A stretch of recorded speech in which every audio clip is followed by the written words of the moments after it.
Hello, and welcome to the LLG vlog. You're with me, Dennis Hall, LLG Bulletin Editor, and this week I'm delighted to be joined by our very own Chief Executive Officer, Deborah Evans. Great to see you, Deborah.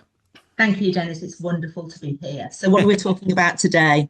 Well, listen to this. Only 23% of Britons feel that they have at least some influence over local decision making in the country, new research has shown. Research conducted by the Policy Institute at King's College London, Ipsos UK, and the LSE also found that respondents believed local authorities were the least likely to cater to them among a list of services. Well, this is big stuff, Deborah. I mean, those institutions are pretty renowned and well known in the country and very authoritative for what they have to say.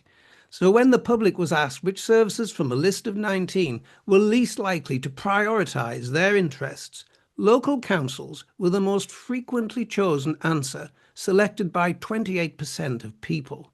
Now, this places them on par with private landlords at 27% for negative public perception, the report said. So, obviously, something is not quite right. We need to look at this, don't we?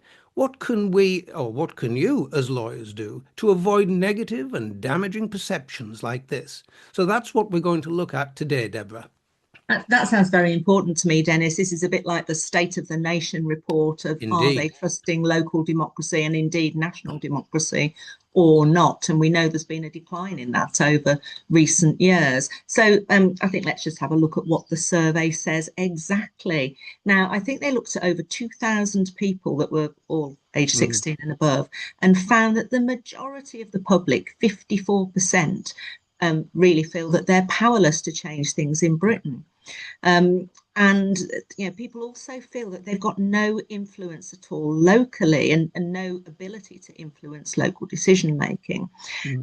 And the professor that did the report, Bobby Duffy, director of the Policy Institute at King's College, said there are three worrying signs from the study.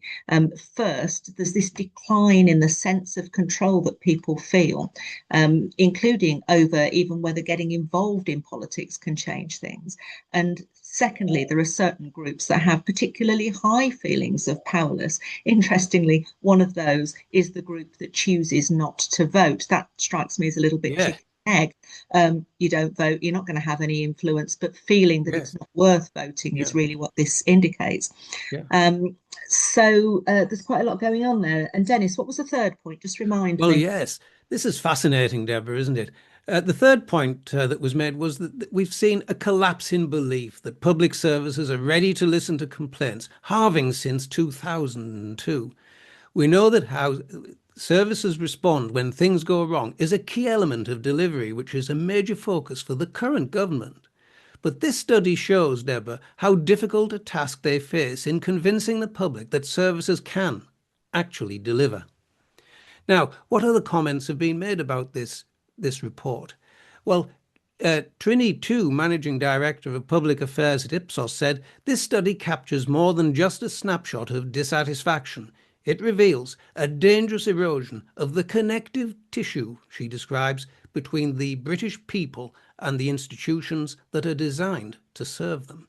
And the fact that belief in the responsiveness of public services has actually halved in two decades is a flashing red light for the health of our social contract, as she describes it. Strong words, Dennis, indeed. Indeed, I yes. think he went on then to talk about it not just being about frustration with service delivery, it's this more corrosive sense of political powerlessness. That's Yes. a hard word to say. And that there's a direct line from feeling that your complaints will be ignored to then feeling that your vote doesn't matter.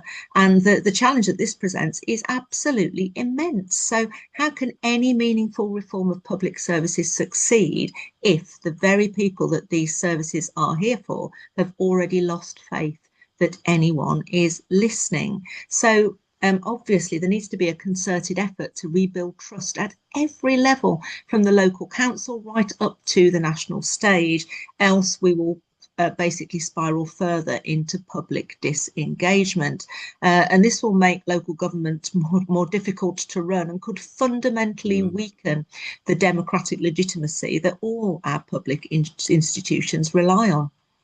That's indeed likely to be the case. And another commentator, Professor Tony Travers, Associate Dean of the London School of Economics, School of Public Policy, meanwhile, he said the major political parties at both central and local government level actually risk alienating voters and undermining trust in democracy. If people feel they can't get public services to work for them because Whitehall and council officials appear not to care, there will be consequences for political parties and for the willingness of people to actually pay taxes. And you know what else it says? It talks about government benefits offices, utility providers, and the police are the next least likely to put people's interests first. So they're all over 20% in the vote. And then few say that sort of thing about hotels. So we're going from this contrast of 20 something percent to just 6% of people don't think a hotel will listen to them, or 7% for restaurants and supermarkets and 8% for schools. So it just goes to show it's these large, big political institutions that really aren't trusted. So what about private sector companies? Well, they fare only slightly better than public services from the perception of responsiveness, with 29% saying private sector companies are ready to listen to complaints compared to 26% who say the same of public services. Not much in it there. No. But you have to remember that not that long ago, 2002, 49, we're talking nearly 50% of the public thought that public services would listen to their complaints. So that's gone such a way down. It's halved, basically, and that is worrying. It is. But we have to put all of this into a kind of historic perspective, because the public have never really felt particularly powerful. But there are some worrying signs in this too, some new signs that are worrying. The study shows that whilst there was never this golden age when the public felt particularly powerful, certainly not in the last 35 years, some measures have worsened, and there is now an extremely low sense of control among particular groups and supporters who do not vote.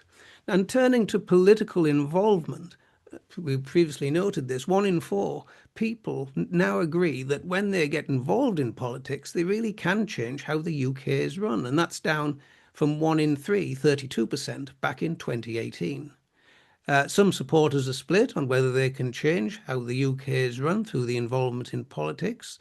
33% agreeing, 36% disagreeing, and by contrast, supporters of other parties, non-voters, are far more doubtful, according to the report. I think it's going to go with very much the flow of this report, that the non-voters are really the most concerned. And did you know that only 12% of Britons now feel they have at least some influence over decision making in the country as a whole? We're talking national decision making here. Yeah. And that's just broadly in line with the pre-pandemic average, but it's so low, 12%. So among the people who support a political party, well, how does that look? So those who back Reform UK have emerged as most likely to say they have no influence at all over national decision making. So that's 56%. That's a higher share than that of the Conservatives, 46%, Lib Dem, 29%, and Labour, 23% supporters who feel this way. But then you're probably bound to think you have more influence in national decision making if you're supporting the party that's currently in power. So what was the biggest group that were more inclined to feel that they have no influence at all? Well, it's those non-voters again, coming in at a massive 60%. Now, if you contrast that with local decision making, the public, I think 23% feel that they have some influence over local decision making in their local area. And whilst there's been little change really in overall trends since they started looking at this in 2008, there are several sort of larger groups within this that stand out as most convinced that they have no influence at all on local decision making. Again, it's the non-voters topping that at 51%. Indeed. Well, one of the big issues, this question of the power to change things in Britain. A majority of the public, 54%, say people like them are powerless to change things in Britain. And this is slightly lower than in 1989 when it was 61%. And that was the last time this question was asked, though fewer people today now disagree with this view, 23% in 2025 against 32% in 1989. A clear majority. Sorry, I'll pause there. I've seen the reform reference. Can I move on to your paragraph, Deborah? Absolutely, you Ignore that can. one. Yeah, So, what about the things that happen to people? Well, 45%, that's nearly half of the public today, feel that they've got little influence over the things that happen to them. Now, this is higher than in 1989 when that question was first asked. That was 36% then, but very similar sorry, I'm going to pause then again because we've just gone backwards. Right, scrap that. Right. So, what about the things that happen to people? Well, nearly half, 45% of the public today feel they have little influence over the things that happen to them. Now, that's quite similar to the opinion in 1983 when that question was previously asked. However, unlike back then, there are now far fewer that actively disagree that they've little influence over what happens to them. So we're looking at just 29% in 2025 and 46% by comparison in 1983. indeed.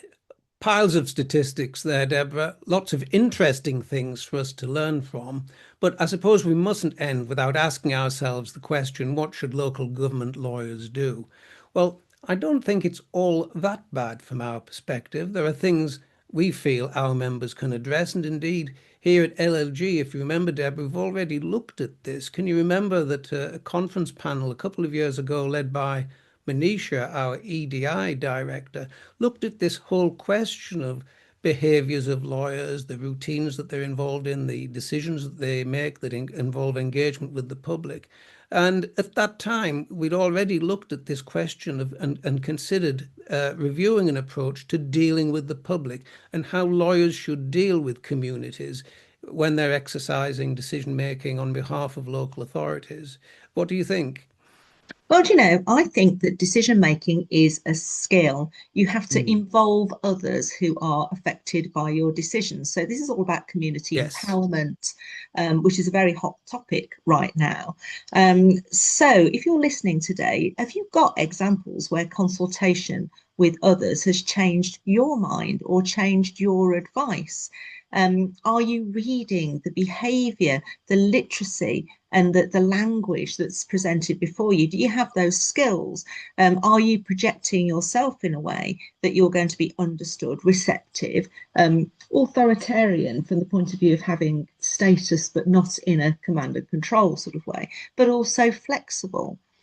Um, the Constitution gives you new opportunities for engagement, new opportunities for consultation.